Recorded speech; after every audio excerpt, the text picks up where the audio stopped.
दोस्तों, चाहे भूखे रह जाना, लेकिन इन तीन लोगों के ऊपर जीवन में कभी विश्वास मत करना, क्योंकि दोस्तों ये तीन लोग ऐसे हैं जिसके ऊपर अगर आप विश्वास करते हैं तो आपको धोखा ही मिलेगा।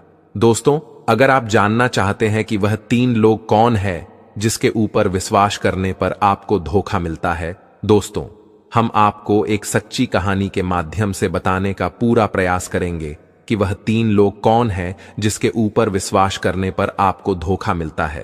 तो दोस्तों, वीडियो को ध्यानपूर्वक पूरा देखें, आपको सब समझ में आ जाएगा। तो अगर आप भी भगवान श्री राम को सच्चे दिल से मानते हो तो कमेंट में सच्ची श्रद्धा से जय श्री राम जरूर लिखे। दोस्तों, मैं भगवान श्री राम से प्रार्थना करता हूं कि हे प्रभु श्री राम, जो भी भक्त इस वीडियो को पूरा देखेगा और कमेंट में सच्ची श्रद्धा से जय श्री राम लिखेगा, उनके घर परिवार को सुख शांति और संपत्ति से भर देना और अपना आशीर्वाद हमेशा उसके ऊपर बनाए रखना। चलिए दोस्तों, कहानी को आरंभ करते हैं। दोस्तों, एक बार माता सीता और श्री राम 14 वर्ष के वनवास के दौरान जंगल में कुटिया बनाकर रात्रि में विश्राम कर रहे थे। रात्रि बहुत हो चुकी थी। भगवान श्री राम सो गए थे, परंतु माता सीता जाग रही थी। आज माता सीता को नींद नहीं आ रही थी, वह बेचैनी महसूस कर रही थी। फिर अचानक भगवान श्री राम जी भी जग जाता है। अजर सीता जी को बेचैन देखकर पूछने लगता है कि हे सीते, आप अभी तक सोई नहीं है, क्या बात है? आप बेचैन लग रही हैं, क्या बात है? तब माता सीता भगवान श्री राम से कहती है, हे प्रभु, आज मुझे बेचैनी सी लग रही है, जिसके कहीं मुझे नींद नहीं आ रही है। हे प्रभु, कृपा करके आप मुझे कोई ज्ञानवर्धक कोई कहानी सुना दीजिए जो मेरे जीवन में काम आ जाए। दोस्तों, भगवान श्री राम माता सीता से कहती है कि हे सीते, आज मैं आपको वह कहानी सुनाने जा रहा हूं।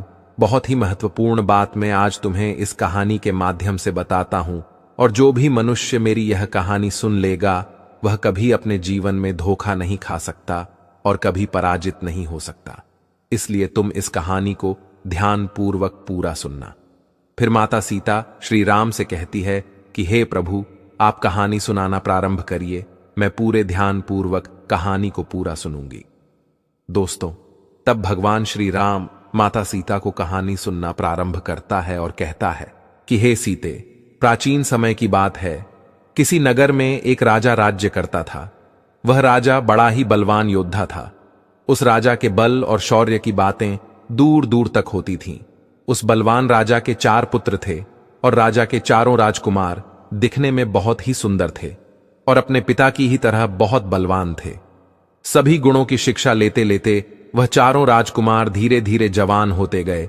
बल और साहस में वह चारों अपने पिता की ही परछाई थे।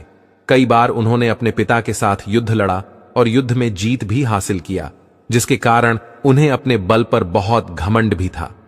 प्रिय दर्शकों, वह राजा अपने चारों पुत्रों को बहुत चाहता था, और तो और वह राजा जब भी कोई कार्य करता था तो वह अपने चारों पुत्रों को अपने पास बुलाकर उनसे सलाह लिया करता था। प्रिय दर्शकों, जो व्यक्ति अपने घर में अपने से छोटों की भी राय लेते हैं, उनके घर में कभी आपस में लड़ाई झगड़ा नहीं होता है, और कभी कभी अपने से उम्र में छोटे लोग भी बहुत ज्ञान की बात बता दिया करते हैं। दर्शकों, धीरे धीरे चारों राजकुमार जब बड़े हो गए तो वह चारों जंगल में शिकार करने के लिए जाने लगे। एक दिन राजा ने अपने चारों बेटों को अपने पास बुलाकर उन्हें समझाया कि पुत्रों, तुम चारों अब जवान हो गए हो, इसलिए अपनी इच्छा से चाहे जहां घूम फिर सकते हो। लेकिन तुम लोग मेरी एक बात कभी भी मत भूलना बेटा, आप लोग जब भी शिकार करने के लिए जाओ तो हमारे राज्य की आगे वाली दिशा में ही जाना। गलती से भी कभी हमारे राज्य के पीछे वाली दिशा की ओर मर जाना।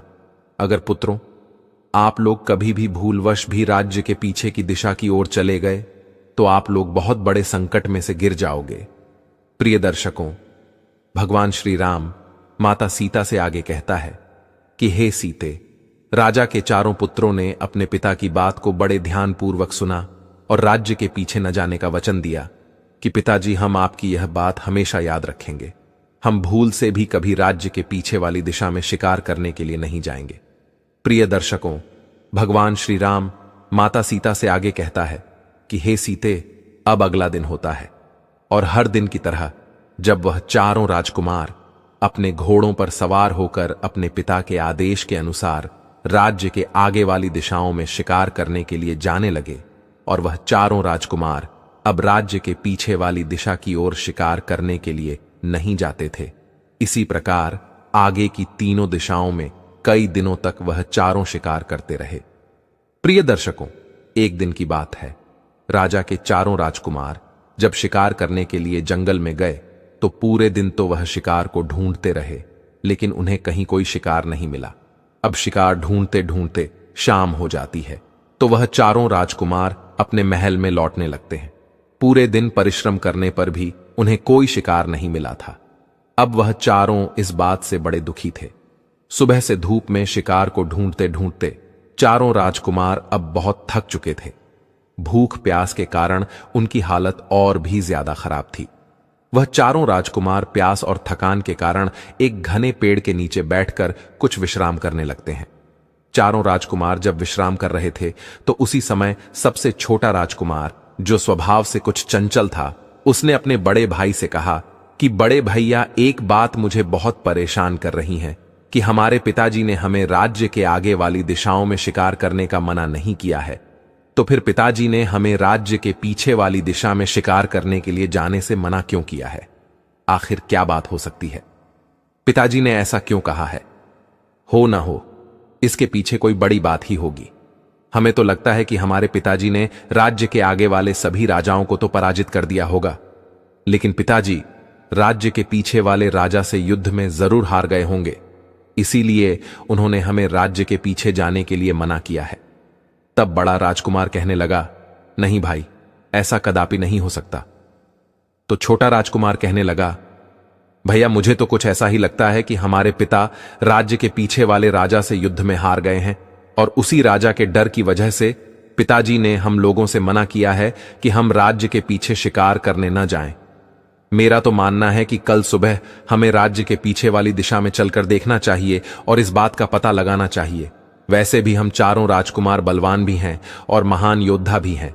हमें अपनी वीरता पर जरा भी संदेह नहीं करना चाहिए। अगर हम राज्य के पीछे वाली दिशा में जाएंगे तो राज्य में हमारी और भी अधिक प्रशंसा होगी। कल सुबह हम चारों राज्यों के पीछे वाली दिशा में ही जाएंगे और जाकर देखेंगे कि हमारी बात सत्य है या नहीं, कि राज्य के पीछे वाले राजा से हमारे पिता हार चुके हैं। प्रिय दर्शकों, भगवान श्री राम माता सीता से आगे कहता है कि हे सीते, छोटे राजकुमार की बात सुनकर बड़े राजकुमारों को भी लगने लगा कि शायद हमारे पिता उस राजा से हार गए होंगे। अब तो वह छोटे राजकुमार के कहे अनुसार तीनों बड़े राजकुमार राज्य के पीछे वाली दिशा में जाने के लिए तैयार हो गए और कहने लगे, ठीक है भाई, कल सुबह हम राज्य के पीछे की ओर ही चलेंगे।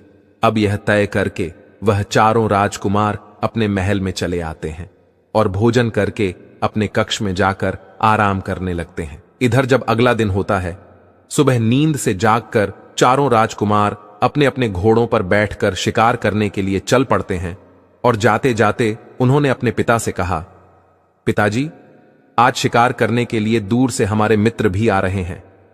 हमें आज रात लौटने में कुछ देर हो आएगी। अगर ज्यादा देर हो जाए तो आप चिंता मत करना।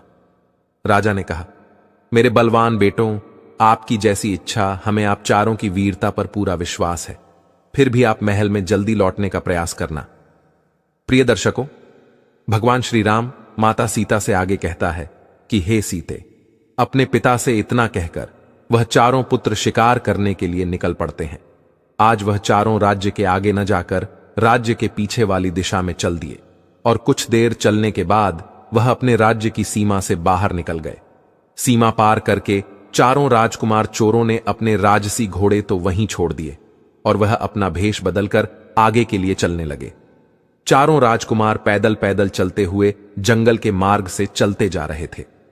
कई घंटों तक पैदल चलने के बाद वह बहुत दूर निकल आए थे और एक घने जंगल में जा पहुंचे थे। उस घने जंगल में उन्हें दूर दूर तक कोई गांव नहीं दिख रहा था। धूप में पैदल चलते चलते उन चारों राजकुमारों को बहुत जोर की प्यास भी लगने लगी थी।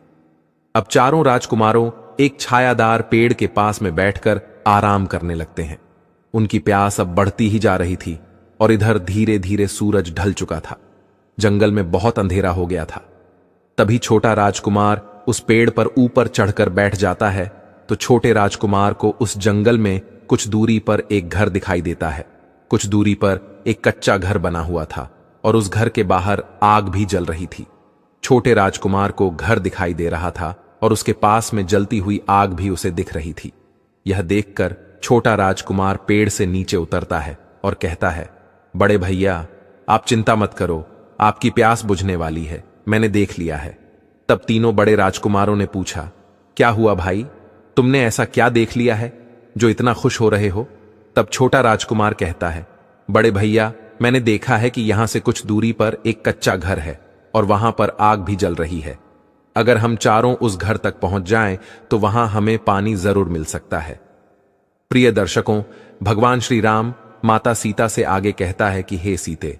राजकुमार की ऐसी बात सुनकर वह तीनों चारों राजकुमार बहुत प्रसन्न होते हैं और अपने छोटे भाई को गले लगा लेते हैं। अब वह चारों उसी जगह पर पहुंच जाते हैं जहां वह कच्चा घर बना हुआ था। उस घर के बाहर एक कुआं भी दिखाई दे रहा था।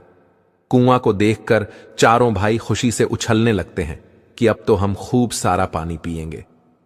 प्रिय दर्शकों, भगवान श्री राम माता सीता से आगे कहता है कि हे सीते, जब उन्होंने कुएं के अंदर झांक कर देखा तो उस कुएं में पानी तो भरा हुआ था, लेकिन पानी बहुत नीचे था। कुएं के पास एक बाल्टी भी रखी हुई थी, मगर उस बाल्टी में रस्सी नहीं थी। अब वह चारों भाई सोचने लगे कि भाई पानी तो मिल गया है, लेकिन बिना रस्सी के जल निकाले कैसे? अगर यह जल हम लोगों को नहीं मिला तो प्यास के मारे हमारी मृत्यु यही हो जाएगी। तब बड़े भाई ने छोटे भाई से कहा, मैं घर में जाकर पूछकर कोई न कोई तो इस घर में जरूर रहता होगा। जब घर के बाहर कुआं है तो फिर घर के अंदर रस्सी भी होगी। तुम जल्दी से जाओ और उस घर से रस्सी मांग कर लाओ। प्रिय दर्शकों, भगवान श्री राम माता सीता से आगे कहता है कि हे सीते। वह तीनों राजकुमार वहीं कुएं के पास बैठ गए और छोटा राजकुमार रस्सी लेने के लिए उस घर के द्वार पर चला गया। जब वह राजकुमार घर के पास में पहुंचा और आवाज लगाई कि अंदर कोई है, सुनिए, हमें रस्सी दे दीजिए ताकि हम कुएं से पानी निकाल सकें। हम चारों भाई बहुत प्यासे हैं, अगर हमको पानी नहीं मिला तो हम प्यास के मारे मर जाएंगे। दर्शकों, जैसे ही उस छोटे राजकुमार ने आवाज लगाई तो उस घर में से एक बहुत सुंदर लड़की निकल कर आई। राजकुमार ने विनती करते हुए कहा, सुनिए, हम चारों भाई प्यास से व्याकुल हैं। हम 4 लोग हैं और हम सब प्यासे हैं। सब लोग उस कुएं के पास बैठे हैं। मैं आपके पास रस्सी लेने आया हूं। एक बाल्टी तो वहां रखी है, लेकिन उसमें रस्सी नहीं है। अगर आपके घर में रस्सी मिल जाए तो आपका बड़ा उपकार होगा। प्रिय दर्शकों, भगवान श्री राम माता सीता से आगे कहता है कि हे सीते। वह लड़की बहुत रूपवान थी और वह छोटा राजकुमार भी बड़ा रूपवान था। वह लड़की उसे देखते ही उस पर मोहित हो गई। सोचने लगी, आज तो घर बैठे राजकुमार चलकर आया है। इस खूबसूरत युवक को मैं अपना पति बनाऊंगी। वह लड़की द्वार पर खड़े खड़े उसे देखती ही रह गई। राजकुमार कहता है, हे लड़की, तुम किस सोच में पड़ गई हो? अगर आपके पास रस्सी हो तो हमें दे दो। दर्शकों, वह लड़की जो थी उस राजकुमार से कहती है, ठीक है, कुछ समय रुको, मैं अपनी बड़ी बहन से पूछ कर आती हूं। तब वह सुंदर लड़की अंदर जाती है और अपनी बड़ी बहन से कहती है कि बहन, एक युवक आया है जो देखने में राजकुमार मालूम पड़ता है। वह द्वार पर खड़ा है और रस्सी लेने के लिए आया है। बेचारा प्यास से व्याकुल है। दर्शकों, इतनी बात सुनकर उसकी बड़ी बहन भी द्वार पर पहुंच जाती है और उस राजकुमार को देखती है तो राजकुमार कहता है कि हे देवी, आपके घर से अगर हमें रस्सी मिल जाए तो हमें कुएं से पानी निकालकर पीने में आसानी हो जाएगी। हम चारों भाई बहुत प्यासे हैं, आपका बड़ा उपकार होगा, कृपया हमें रस्सी दे दो। छोटे राजकुमार की बात सुनकर उसकी बड़ी बहन कहती है कि रस्सी तो आपको हमारे पास मिल जाएगी, मगर आप लोगों को हमारी एक शर्त मानना पड़ेगा। अगर उस शर्त को आप लोगों ने पूरा कर दिया तो हम आपको रस्सी अवश्य देंगे, और रस्सी ही नहीं बल्कि हम स्वयं आपको पानी पिलाएंगे और हमारे घर में आराम करने के लिए आपको चारपाई भी देंगे। प्रिय दर्शकों, भगवान श्री राम माता सीता से आगे कहता है कि हे सीते। तक छोटा राजकुमार कहता है, ठीक है, आप कुछ देर इंतजार करिए, मैं पहले अपने भाइयों से पूछ लेता हूं। वह जैसा कहेंगे हम वैसा ही करेंगे। दर्शकों, वह राजकुमार भागता हुआ अपने तीनों भाइयों के पास में जाता है और सारी बात उनसे कहता है कि भाइयों, पानी तो पीने को मिल जाएगा, लेकिन उन लड़कियों की कोई शर्त है, हमें वह माननी पड़ेगी। उन्होंने कहा कि अगर आप हमारी शर्त मान लेते हो तो आपको प्यास बुझाने के लिए पानी भी मिलेगा, खाना भी मिलेगा और आराम करने के लिए चारपाई भी मिलेगी। प्रिय दर्शकों, वहां चारों राजकुमार बहुत प्यासे थे। उन्हें उस समय कुछ समझ सूझ नहीं पड़ रही थी। वह उस समय पानी पीकर सिर्फ अपनी जान बचाना ही सही समझ रहे थे।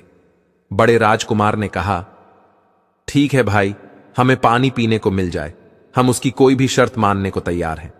प्रिय दर्शकों, भगवान श्री राम माता सीता से आगे कहता है कि हे सीते, इस प्रकार अपने तीनों भाइयों से पूछकर वह छोटा राजकुमार एक बार फिर उसी घर के द्वार पर उस रूपवान लड़की की बड़ी बहन के पास आ जाता है और कहने लगा, हमारे जो बड़े भाई हैं वह आपकी हर शर्त मानने को तैयार हैं, लेकिन हमें जल्दी से पानी पिला दीजिए और यह भी बता दीजिए कि आपकी शर्त क्या है। दर्शकों, तब उस लड़की की बड़ी बहन कहती है कि है नौजवान, हम लोगों की शर्त यह है कि हम भी 4 बहनें हैं और हम चारों बहनें बहुत रूपवान हैं और अभी तक हम कुंवारी हैं। आज तक हमें तुम्हारे जैसा कोई हट्टा कट्टा पुरुष नहीं मिला है, इसलिए अब तक हम कुंवारी हैं। अगर तुम चाहो तो तुम चारों भाई हम चारों बहनों से विवाह कर लो, तो हम अपने घर में बैठाकर तुम्हें पानी पिलाएंगे, स्वादिष्ट खाना भी खाने को देंगे और यहां आराम करने के लिए तुम्हें चारपाई भी देंगे। प्रिय दर्शकों, भगवान श्री राम माता सीता से आगे कहता है कि हे सीते, उस लड़की की इतनी बात सुनकर छोटा राजकुमार हैरान रह गया। वह सोचने लगा कि यह कैसी शर्त है, बिना माता पिता की आज्ञा के हम चारों भाई विवाह कैसे कर सकते हैं। अब वह छोटा राजकुमार भागता हुआ अपने भाइयों के पास जाता है और उनकी शर्त के बारे में बताता है कि बड़े भैया, उस रूपवान लड़की की 3 बहनें और हैं। अगर हम चारों उन चारों बहनों से विवाह कर लेते हैं तब तो हमें पानी पीने को मिल जाएगा, नहीं तो हमें प्यासे ही मरना पड़ेगा।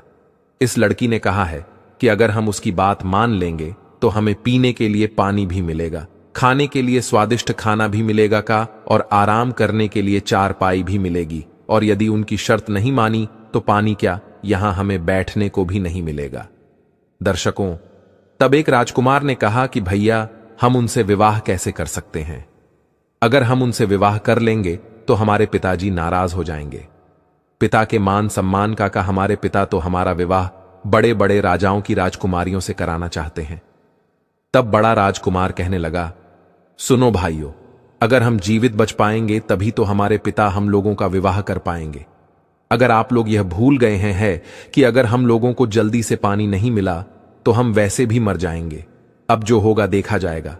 पहले पानी पी करके अपनी प्यास बुझाते हैं, उसके बाद देखते हैं कि पिताजी को क्या कहना है। और वैसे भी हम राजकुमार हैं, एक राजा के पुत्र हैं, हम एक नहीं कई विवाह कर सकते हैं, इसमें कोई समस्या की बात नहीं है। इसलिए पहले यहां इनसे विवाह कर लेते हैं और पानी पी करके अपनी जान बचाते हैं। प्रिय दर्शकों, भगवान श्री राम माता सीता से आगे कहता है कि हे सीते, चारों राजकुमार झूठे वह चारों सुंदर लड़कियों से विवाह करने के लिए तैयार हो जाते हैं। अब तो वह चारों राजकुमार उन चारों बहनों के घर जाते हैं और उन चारों कन्याओं से कहते हैं कि हमें आप लोगों की शर्त स्वीकार है, आप हमें पानी पिला दो। दर्शकों, यह सुनकर वह चारों बहनें खुश हो जाती हैं। वह बड़े सम्मान से उन चारों राजकुमारों को जल पिलाती है। जल पीने के बाद उन्हें कुछ राहत मिलती है। फिर वह लड़कियां जल्दी जल्दी स्वादिष्ट खाना बनाती है और उन चारों को खाना खिलाती है। दर्शकों, खाना खिलाने के बाद वह लड़ी क्या कहती है कि है राजकुमारों, हम विवाह की तैयारी कर लेते हैं, तब तक आप चारों विवाह के लिए तैयार हो जाइए। दर्शकों, जब चारों राजकुमार पानी पी लेते हैं तो बीच वाले राजकुमार के मन में आता है कि हमें जिसकी जरूरत थी वह हमें तो मिल ही गया है, अब हम इनकी कोई शर्त भी नहीं माने तो यह हमारा क्या कर सकती है। हम चारों इतने बलवान हैं, इन कोमल लड़कियों को उठाकर पटक देंगे। अब यही सोचकर बीच वाला राजकुमार कहता है कि है लड़कियों, हमें तुमसे कोई विवाह नहीं करना है। हमने तो पानी पीने के लिए तुमसे कह दिया था, परंतु हम अपने पिताजी से पूछे बिना विवाह नहीं कर सकते। अब हम यहां से जा रहे हैं। दर्शकों, उस राजकुमार की ऐसी बातें सुनने के बाद वह लड़कियां अपने असली रूप में आ जाती हैं और वह एक राक्षसी थी। उनके बड़े बड़े नाखून थे और उनके बड़े बड़े दांत थे। उनका ऐसा रूप देखकर चारों राजकुमार डर जाते हैं और कहते हैं कि हे लड़कियों, हमें माफ कर दो, हम तुमसे विवाह करने के लिए तैयार हैं। दर्शकों, बड़ा राजकुमार अपने भाइयों को समझाता है और कहता है कि यह राक्षसी है, अगर हमने उनकी बात नहीं मानी तो यह हमको मार डालेंगे। प्रिय दर्शकों, भगवान श्री राम माता सीता से आगे कहता है कि हे सीते, अब तो उन चारों का विवाह हो जाता है। और विवाह करके वहां चारों लड़कियां बड़ी खुश थीं। वह अपने अपने पति के साथ खूब मौज मस्ती करती थी और अपने पतियों को रोज स्वादिष्ट स्वादिष्ट भोजन बनाकर खिलाया करती थी। दर्शकों, इस प्रकार कई दिन निकल जाते हैं। पत्नियों के हाथ का स्वादिष्ट भोजन खाकर चारों राजकुमार खूब मोटे ताजे हो रहे थे। चारों राजकुमारों के चेहरे पर अलग ही तेज चमक रहा था। तभी तीनों बड़े राजकुमार देखते हैं कि हमारा छोटा भाई सूख चुका है और इतना स्वादिष्ट भोजन मिलने के बाद भी यह इतना पतला होता जा रहा है। तब बड़ा राजकुमार अपने छोटे भाई से पूछता है कि भाई, तुम्हें क्या हो गया है? तुम्हारी तबीयत खराब नहीं है? इतना स्वादिष्ट भोजन हमें यहां मिलता है, लेकिन तुम उसके बाद भी सूखते ही जा रहे हो। क्या तुम्हें कोई दुख तकलीफ है? तब छोटा राजकुमार बताता है कि भैया, मेरी पत्नी मुझे प्रेम से खाना नहीं खिलाती है। मैं जब भी उसके साथ खाना खाने बैठता हूं तो वहीं दूसरी ओर मुंह करके रोने लगती है और उसको रोता देखकर मुझसे खाना नहीं खिलाता है और मैं भूखा रह जाता हूं। इसलिए मैं इतना सूख चुका हूं। मुझे समझ में नहीं आता है कि मेरी पत्नी क्यों रोती है और वह बताती भी नहीं है। दर्शकों, तब उसका बड़ा भाई कहता है, यानी बड़ा राजकुमार कहता है कि भाई, जरूर कोई तो वजह होगी, तुम्हारी पत्नी ऐसे क्यों रोती है? वह तुम्हें खाना खिलाते समय ही क्यों रोती है? इसका जरूर कोई कारण होगा। तुम्हें उससे पूछना चाहिए कि वह क्यों रोती है। तब वह छोटा राजकुमार कहता है कि भैया, मैंने उससे 1000 बार पूछा है, परंतु वहां मुझे नहीं बताती है कि वह क्यों रोती है। वह बस इतना बोल देती है कि मेरी आदत है रोने की। जब भी मेरा रोने का मन होता है तो मैं रोने लगती हूं। वह ऐसे ही कोई ना कोई बहाना बना देती है, परंतु वह बताती नहीं है कि मेरे खाना खाते समय वह क्यों रोती है। और भैया, मेरे सूखकर पतले होने का एक और कारण है कि मुझे अपने घर की बहुत याद आती है। मुझे पिताजी और माता की बहुत याद आती है। प्रिय दर्शकों, भगवान श्री राम माता सीता से आगे कहता है कि हे सीते, तक बीच वाला राजकुमार कहता है कि भाई, मैं तुम्हें एक योजना बताता हूं। आज जब तुम खाना खाने बैठो तो तुम अपनी पत्नी से कहना कि जब तक तुम मुझे अपने रोने का कारण नहीं बताओगी तब तक मैं खाना नहीं खाऊंगा और भूखा ही मर जाऊंगा। तब छोटा राजकुमार कहता है कि अरे भाई, मुझे भूखा नहीं मरना है, वैसे ही तो मैं इतना पतला हो चुका हूं। अगर मैंने खाना नहीं खाया तो मैं सच में मर जाऊंगा। दर्शकों, बड़ा राजकुमार कहता है कि अरे मूर्ख, तुझे सच में भूखा नहीं मरना है। तुझे सिर्फ उसके सामने नाटक करना है और यह रहस्य को पता करना है कि वो तेरे खाना खाते समय क्यों रोती है। प्रिय दर्शकों, भगवान श्री राम माता सीता से आगे कहता है कि हे सीते, अब तो छोटे राजकुमार को बात समझ में आ जाती है और वह मन में विचार करता है कि आज रात ही मैं अपनी पत्नी के सामने ऐसा नाटक करूंगा। दर्शकों, अब धीरे धीरे रात हो जाती है और उसकी पत्नी अपने पति के लिए खाना लेकर कमरे में आती है और वह छोटा राजकुमार खाना खाने लगता है। तभी उसकी पत्नी दूसरी ओर मुंह करके रोने लगती है। तब वह राजकुमार पूछता है कि हे प्रिय, तुम क्यों रो रही हो? जब भी मैं खाना खाता हूं तो तुम क्यों रोती हो? आज तुम्हें बताना ही होगा। तब उसकी पत्नी कहती है कि पिया जी, आप खाना खा लीजिए, मेरी तो आदत है, मेरा जब भी मन होता है तो मैं थोड़ा रो लेती हूं। दर्शकों, लेकिन वह छोटा राजकुमार समझ रहा था कि यह मेरी पत्नी मुझसे झूठ बोल रही है। तब वह कहता है कि हे प्रिय, आज तो तुम्हें बताना ही होगा कि तुम क्यों रोती हो। अगर तुमने नहीं बताया तो मैं भूखा ही मर जाऊंगा, मैं अन्य का एक दाना भी नहीं खाऊंगा। दशकों तक वह राजकुमार की पत्नी कहती है कि अरे पिया जी, आप ऐसा मत करिए, आप मर जाएंगे तो फिर मेरा क्या होगा? मैं आपसे बहुत प्रेम करती हूं। चलिए, मैं अपने रोने का कारण आपको बता देती हूं। दर्शकों, अब तो वह राजकुमार की पत्नी उसे अपने रोने का कारण बताने लगती है। वह कहती हैं कि प्रिया जी, मेरे रोने का कारण यह है कि मेरी जो बहनें हैं यह एक राक्षसी हैं और मैं भी एक राक्षसी हूं। मेरी बहनें रोज जंगल में जाती हैं और अपने खाने के लिए मांस लेकर आती है। अलग अलग जानवरों का मांस वह रोज खाती है और जीवित रहती है। पिया जी, मैं इस बात को लेकर चिंतित हूं कि जिस दिन उन्हें जंगल में किसी जानवर का मांस नहीं मिलेगा, उस दिन वह आपके भाइयों को खा जाएंगे और आपके तीनों भाई मारे जाएंगे। आप अपने भाइयों से बहुत प्रेम करते हैं, तो यह देखकर आपको बहुत बुरा लगेगा और हो सकता है कि उसके कारण आप मुझसे प्रेम करना छोड़ देंगे। मैं आपके साथ कभी ऐसा नहीं करूंगी, क्योंकि मैं आपसे बहुत प्यार करती हूं। परंतु मेरी जो तीनों बहनें हैं, वह किसी से सच्चा प्यार नहीं करती हैं। उन्हें जिस दिन अपनी भूख मिटाने के लिए भोजन नहीं मिलेगा, तो वह अपने पति को ही खा जाएंगे। इसी बात को लेकर मैं बड़ी चिंतित हूं कि कहीं मेरी बहनों के कारण मुझे आपसे दूर न होना पड़े, कहीं आप मेरा त्याग न कर दें। प्रिय दर्शकों, तक वह छोटा राजकुमार कहता है कि प्रिय, अगर ऐसी बात है, इसका मतलब है कि हमारे भाइयों के प्राण संकट में है और कभी भी उनकी पत्नियां उन्हें अपना भोजन बना सकती हैं। क्या तुम्हारी बहनों से बचने का कोई रास्ता नहीं है? तब उसकी पत्नी कहती है कि पिया जी, मैं आपको और आपके भाइयों को मेरी बहनों से सकती हूं, परंतु मेरी एक शर्त है और आप चारों भाइयों को मेरी शर्त मानना होगा। अगर आप मेरी शर्त मान जाते हो तो मैं आप चारों राजकुमारों को अपनी बहनों के हाथों मरने से बचा लूंगी। प्रिय दर्शकों, भगवान श्री राम माता सीता से आगे कहता है कि हे सीते, अब अपनी पत्नी की बातें सुनने के बाद वह छोटा राजकुमार कहता है कि प्रिय, मैं अपने तीनों भाइयों से पूछ कर आता हूं। अगर वह तुम्हारी शर्त मानने के लिए तैयार होंगे तो मैं आकर तुम्हें बताऊंगा। प्रिय दर्शकों, भगवान श्री राम माता सीता से आगे कहता है कि हे सीते, अब वह तीनों बहनें अपने भोजन की तलाश में जंगल के लिए निकल जाती हैं और वह छोटे राजकुमार की जो पत्नी थी वह नहीं जाती है। इधर छोटा राजकुमार अपने 3 बड़े भाइयों से सलाह मशवरा करने के लिए आता है और कहता है कि बड़े भैया, मेरी बात ध्यान से सुनो। मेरी पत्नी ने बताया है कि वह क्यों रोती है। उसके रोने का कारण यह है कि उसकी जो तीनों बहनें हैं वह एक राक्षसी है और वह जंगल से अपने खाने के लिए मांस लेकर आती है। मेरी पत्नी ने कहा है कि जिस दिन उन्हें जंगल में खाने के लिए मांस नहीं मिलेगा, उस दिन वह आप तीनों को मारकर खा जाएंगे और इसीलिए हम सभी के प्राण संकट में हैं। कभी भी हमारी पत्नियां हमें मार सकती हैं।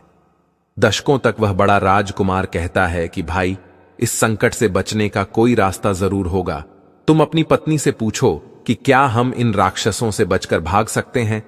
तब वह छोटा राजकुमार कहता है कि भैया, मैंने अपनी पत्नी से पूछ लिया है। उसने बताया है कि वह हमें मरने से बचा लेगी, परंतु उसकी एक शर्त है दर्शकों। तब बीच वाला राजकुमार कहता है कि अरे भाई, तू उस दिन भी एक शर्त लेकर आया था और तेरी उस शर्त के कारण आज हम इतनी बड़ी मुसीबत में फंस गए हैं। अब आज फिर तू एक शर्त लेकर आया है। जाकर अपनी पत्नी को कह दे कि हम उसकी कोई शर्त नहीं मानेंगे। तब बड़ा राजकुमार कहता है कि अरे भाई, यह समय आपस में लड़ाई झगड़ा करने का नहीं है। अगर हमारे प्राण संकट में है और वह हमारे प्राण बचा सकती है तो हमें उसकी शर्त मान लेना चाहिए। अब वह बड़ा राजकुमार कहता है कि भाई, हम तुम्हारी पत्नी की शर्त मानने के लिए तैयार है। जाकर अपनी पत्नी से कह दो कि वह हम सबके प्राण बचा लें। अब वह छोटा राजकुमार अपने कमरे में जाता है और अपनी पत्नी से कहता है कि प्रिय भैया ने कहा है कि हम तुम्हारी शर्त मानने के लिए तैयार है। अब तुम हमें बताओ कि क्या करना होगा और तुम्हारी शर्त क्या है। प्रिय दर्शकों, भगवान श्री राम माता सीता से आगे कहता है कि हे सीते, तक वह कहती हैं कि प्रिया जी, मेरी बस एक ही शर्त है कि मैं आपके साथ अपना जीवन बिताना चाहती हूं। मरते दम तक मैं आपके साथ रहना चाहती हूं, इसलिए आपको अपने साथ साथ मेरे प्राण भी बचाना होगा। यही मेरी शर्त है दर्शकों। अब तो वह छोटा राजकुमार कहता है कि प्रिया, अगर तुम हमारे प्राण बचा रही हो और अपनी बहनों से धोखा कर रही हो तो हम तुम्हारे प्राण अवश्य बचाएंगे। तुम बताओ कि हमें क्या करना होगा। दर्शकों, अब बहुत छोटे राजकुमार की पत्नी उसे बताती है कि पिया जी, आपको शिकार करने के लिए जंगल में जाना होगा। आप चारों राजकुमार को एक साथ जाना होगा और वह जंगल में जाकर अपने आप को घायल करना होगा और वापस आना होगा। जब आप घायल होकर वापस आएंगे तो मेरी बहनें आप लोगों से पूछेंगे कि जंगल में क्या हो गया और आप घायल कैसे हो गए। तब आपको बताना होगा कि जंगल में कुछ लुटेरे आए थे जिनके घोड़े बहुत तेज भागते हैं और उन्होंने हमारे घोड़े लूट लिए हैं और हमारा धन भी लूट लिया है। हमारे घोड़े बहुत धीरे भागते हैं, इसलिए हम उनसे हार गए और पराजित हो गए। प्रिय दर्शकों, भगवान श्री राम माता सीता से आगे कहता है कि हे सीते, उस छोटे राजकुमार की पत्नी आगे कहती हैं कि प्रिया जी, उसके बाद मेरी बहनें आपसे पूछेंगे कि आप क्या चाहते हो। तब आपको बोलना है कि हमें आपके तेज दौड़ने वाले घोड़े दे दीजिए, हम शिकार करने जाएंगे और अच्छे अच्छे शिकार करके लाएंगे। तब वह मेरी बहनें आपको तेज दौड़ने वाले घोड़े दे देंगी और आप चारों भाई उन घोड़े पर सवार होकर और इस जंगल को पार करके अपने राज्य में चले जाना।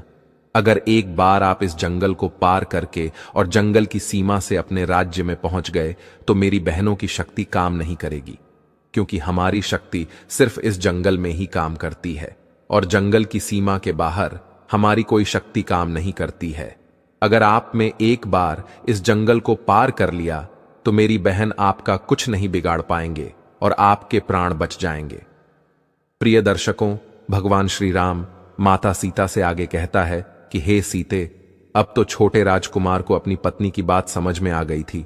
वह तुरंत अपने भाइयों के पास गया और उनको सारी बात बताई कि किस प्रकार हमें अपने प्राण बचाकर यहां से भागना है। अब तो चारों राजकुमार पूरी योजना को समझ गए थे। अगले ही दिन वह राजकुमार शिकार करने का बहाना करके जंगल में चले जाते हैं और जंगल में जाकर एक दूसरे को घायल कर देते हैं।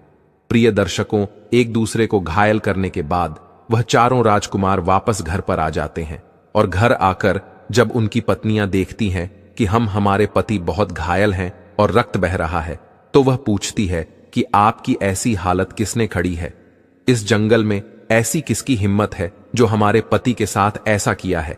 तब वह चारों राजकुमार बताते हैं कि जंगल में आज लुटेरे आए थे और उनके घोड़े बहुत तेज दौड़ रहे थे। उन्होंने हमारे घोड़े लूट लिए और हमारा धन लूट कर ले गए हैं। हमारे घोड़े बड़े धीरे दौड़ते हैं, इसलिए हम उनसे पराजित हो गए। दर्शकों, अब वह पत्नियां पूछने लगी कि पियाजी बताइए, हम आपकी क्या सहायता कर सकते हैं? अगर आप चाहे तो हम उन लुटेरों को मारकर आपके सामने आपके चरणों में लाकर रख सकते हैं। तब वह राजकुमार कहते हैं कि नहीं प्रिय, आप एक स्त्री हो, अगर हमारे शत्रु को आप दंड दोगी तो इससे हमारी बदनामी होगी। सब कहेंगे कि राजकुमार बड़े ही कमजोर हैं जो अपने शत्रु को अपनी स्त्री से पिटवा रहे हैं। तब वह पत्नियां कहती हैं कि बताइए स्वामी, अगर हम आपकी ऐसे सहायता नहीं कर सकते हैं तो फिर हम आपके लिए क्या कर सकते हैं? तब वह राजकुमार कहते हैं कि प्रिय, हमारे घोड़े तो चले गए, अब कल फिर वहां लुटेरे आएंगे। अगर आप हमें अपने तेज दौड़ने वाले घोड़े दे दें तो बड़ी सहायता होगी। हम जंगल से आपके लिए आज अच्छे अच्छे शिकार करके लाएंगे। प्रिय दर्शकों, भगवान श्री राम माता सीता से आगे कहता है कि हे सीते, राजकुमारों की इतनी बात सुनने के बाद उनकी पत्नियां विचार करती हैं और सोचती हैं कि ठीक ही कह रहे हैं। अगर यह अच्छे अच्छे शिकार करके लाएंगे तो हमारा भी पेट भरता रहेगा। तब वह बड़ी राक्षसी अपनी छोटी बहन से कहती है कि बहन जाओ और चारों राजकुमारों को हमारे सबसे तेज दौड़ने वाले घोड़े दे दो। अब वह छोटी राक्षसी चारों राजकुमारों को लेकर बगीचे में जाती है और सबसे तेज दौड़ने वाले घोड़े उन्हें दे देती है और कहती है कि जितनी जल्दी हो सके आप इस जंगल की सीमा को पार कर जाओ। दर्शकों, अब तो वह चारों राजकुमार उस छोटी वाली राक्षसी का बहुत बहुत धन्यवाद करते हैं। वह कहते हैं कि आपने हमारी जान बचाई, उसके लिए हम आपके आभारी हैं। तब वह राक्षसी कहती है कि राजकुमारों, मैंने आपकी जान तो बचा ली, परंतु आपको मेरी शर्त तो याद है ना? आपको भी मेरी जान बचानी होगी। अगर कोई आपसे पूछे कि आपको यहां से बचने का रास्ता किसने बताया है तो आप मौन रहेगा और मेरा नाम मत लीजिएगा। अगर आपने बताया कि मैंने ही आपकी सहायता की है तो मेरी बहनें मुझे जिंदा खा जाएंगे। प्रिय दर्शकों, भगवान श्री राम माता सीता से आगे कहता है कि हे सीते, तक चारों राजकुमार कहते हैं कि हम आपकी जान अवश्य बचाएंगे। हम किसी को नहीं बताएंगे कि हमें यहां से भागने का रास्ता आपने बताया है। दर्शकों, अब तो वह चारों राजकुमार जाकर अपने अपने कमरे में सो जाते हैं और आराम करने लगते हैं। वह सभी इस बात को सोचकर बड़े प्रसन्न थे कि कल हम इस नर्क से, ऐसी जिंदगी से मुक्त होकर अपने राज्य पहुंचेंगे, अपने पिताजी से मिलेंगे। अब अगला दिन होता है और वह चारों राजकुमार तेज दौड़ने वाले घोड़े लेकर शिकार करके लिए चले जाते हैं। दर्शकों, इधर तीनों राक्षसी को नहीं पता था कि हमारे पति अब वापस नहीं आने वाले। वह चारों राजकुमार अपने घोड़े को भगाते हुए और शाम तक जंगल की सीमा पार कर जाते हैं। इधर शाम के समय जब राक्षसी देखती है कि अंधेरा हो गया है परंतु हमारे पति अभी तक नहीं आए हैं, तो वह अपनी छोटी बहन से कहती है कि जाओ और देख कर आओ कि वह चारों राजकुमार कहां हैं। दर्शकों, छोटी राक्षसी को तो पता ही था कि वह चारों यहां से भाग चुके हैं और अब तक जंगल की सीमा पार कर गए होंगे। वह थोड़ी दूर जाती है और घूम कर आ जाती है और कहती है कि बहन, वह चारों तो यहां है ही नहीं, लगता है वह भाग गए। तब वह तीनों राक्षसी क्रोध में आ जाती है और अपने बड़े बड़े नाखून निकालती है और अपनी बड़ी बड़ी आंखें लेकर जंगल की ओर चल पड़ती है। जंगल में चलते चलते वह जंगल की सीमा तक पहुंच जाती है और देखती है कि वह चारों राजकुमार जंगल की सीमा के दूसरी ओर पहुंच गए हैं और अब हम उनका कुछ नहीं बिगाड़ सकते। दर्शकों, यह देखकर बड़ी वाली राक्षसी को बड़ा क्रोध आता है। वह कहती हैं कि है राजकुमारों, अब तो आप बच गए हो, अब हम आपका कुछ नहीं बिगाड़ सकते, परंतु जाते जाते हमें एक बात बता दीजिए कि यहां से भागने का रास्ता आपको किसने बताया था? आपको कैसे पता चला कि जंगल की सीमा के पार हमारी शक्ति काम नहीं करती है? दर्शकों तक वहां तीनों जो बड़े राजकुमार थे वह सोचते हैं कि हम तो अपने प्राण बचा ही चुके हैं, अब हमें इस छोटी वाली राक्षसी से क्या लेना देना। चलो इन्हें बता देते हैं कि तुम्हारी ही छोटी बहन ने तुम्हारे साथ विश्वासघात किया है और हमारे प्राण बचाए हैं। अब तो दर्शकों, वहां तीनों बड़े राजकुमार बताने वाले होते हैं। तभी वह छोटा राजकुमार कहता है कि भैया, कृपया करके आप ऐसा मत करिए, मेरी पत्नी ने हम सबके प्राण बचाए हैं और अंत में हम उसके साथ विश्वासघात नहीं कर सकते। अगर हम ऐसा करेंगे तो हमें बहुत पाप लगेगा। प्रिय दर्शकों, भगवान श्री राम माता सीता से आगे कहता है कि हे सीते, लेकिन वह तीनों बड़े राजकुमार बहुत ही क्रोध में थे और बहुत ही दुष्ट थे। वह अपना वचन भूल गए थे जो उन्होंने उस छोटी राक्षसी को दिया था। वह जंगल की सीमा के उस पार से चिल्लाते हैं कि ही राक्षसी, तुम्हारी छोटी बहन ने ही तुम्हारे साथ विश्वासघात किया है और उसी ने हमें तुमसे बचने का रास्ता बताया है। अब तो यह बात जानकर बात तीनों बड़ी राक्षसी बहुत क्रोध में आ जाती हैं और तुरंत अपनी छोटी बहन पर टूट पड़ती है और उसे नोचकर खा जाती है। यह देखकर वह छोटा राजकुमार बहुत दुखी होता है और रोने लगता है। वह कहता है कि भैया, आपने ऐसा क्यों किया? इसने हमारे प्राण बचाए थे, आपको ऐसा नहीं करना चाहिए था। तब वह बड़े राजकुमार कहते हैं कि अरे मूर्ख, इससे हमारा कोई लेना देना नहीं है, यह एक राक्षसी थी, तू इससे इतना प्रेम क्यों करने लगा है? तो हमारे राज्य में चल, पिताजी बहुत सुंदर राजकुमारी से विवाह कराएंगे। प्रिय दर्शकों, भगवान श्री राम माता सीता से आगे कहता है कि हे सीते।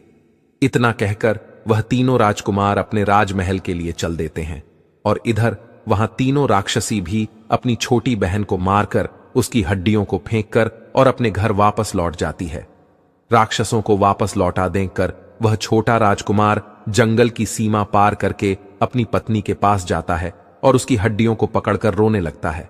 दर्शकों, उसकी आत्मा को बड़ा दुख हो रहा था। वह सोच रहा था कि मैं अपनी पत्नी से बड़ा प्रेम करता था, परंतु मेरे भाइयों के कारण आज मेरी पत्नी मृत्यु को प्राप्त हो गई। प्रिय दर्शकों, भगवान श्री राम माता सीता से आगे कहता है कि हे सीते, अब मैं तुम्हें 3 बातें बताता हूं और जो भी मनुष्य 3 बातों को याद रखेगा वह कभी अपने जीवन में धोखा नहीं खा सकता, कभी पराजित नहीं हो सकता। मनुष्य को यह याद रखना चाहिए कि यह 3 लोग धोखा अवश्य देते हैं। नंबर 1, शराबी और नशेबाज आदमी। जो व्यक्ति नशा करता है, शराब पीता है, वह धोखा जरूर देता है। उसे किसी चीज का आभास नहीं होता। वह अपने नशे में न जाने क्या क्या बोलता रहता है और वह अपने फायदे के लिए किसी को भी धोखा दे सकता है। नंबर 2, वासना में अंधा मनुष्य। प्रिय दर्शकों, भगवान श्री राम माता सीता से आगे कहता है कि हे सीते, वासना में अंधा मनुष्य को कुछ नहीं देखता है। वह अपने कुल का, अपने परिवार का नाश होते हुए भी देख सकता है, परंतु उसे अपनी वासना की पूर्ति करनी होती है, जिसके लिए वह किसी को भी धोखा दे सकता है। वासना में अंधा मनुष्य कभी किसी का सगा नहीं हो सकता। नंबर 3, कपटी और दुष्ट मनुष्य। प्रिय दर्शकों, कपटी मनुष्य हमेशा कपट से भरा रहता है। वह किसी को खुश होता हुआ नहीं देख सकता। किसी दूसरे की खुशी उसे बर्दाश्त नहीं होती है। वह सिर्फ अपना भला होता हुआ देख सकता है, इसलिए वह हर मनुष्य को धोखा देता है। इसलिए कपटी मनुष्य से जितना हो सके बचकर रहना चाहिए। प्रिय दर्शकों, भगवान श्री राम माता सीता से आगे कहता है कि हे सीते, मैंने आपको यह ज्ञान की बातें बताई हैं, इसे हमेशा याद रखना, तुम कभी धोखा नहीं खाओगे। प्रिय दर्शकों, हमारी आज की यह कहानी यहां समाप्त होती है। हम उम्मीद करते हैं कि आपको हमारी आज की यह कहानी, आज का यह वीडियो पसंद आया होगा और आप इसे ढेर सारी प्रेरणा लेंगे। प्रिय दर्शकों, आपको हमारी आज की यह कहानी पसंद आया है तो हमारे चैनल ज्ञान साधना टीवी को सब्सक्राइब जरूर करें। और दोस्तों, अगर आप भी मेरे तरह भगवान श्री राम जी के भक्त हैं तो कमेंट बॉक्स में सच्ची श्रद्धा से जय श्री राम अवश्य लिखें। धन्यवाद।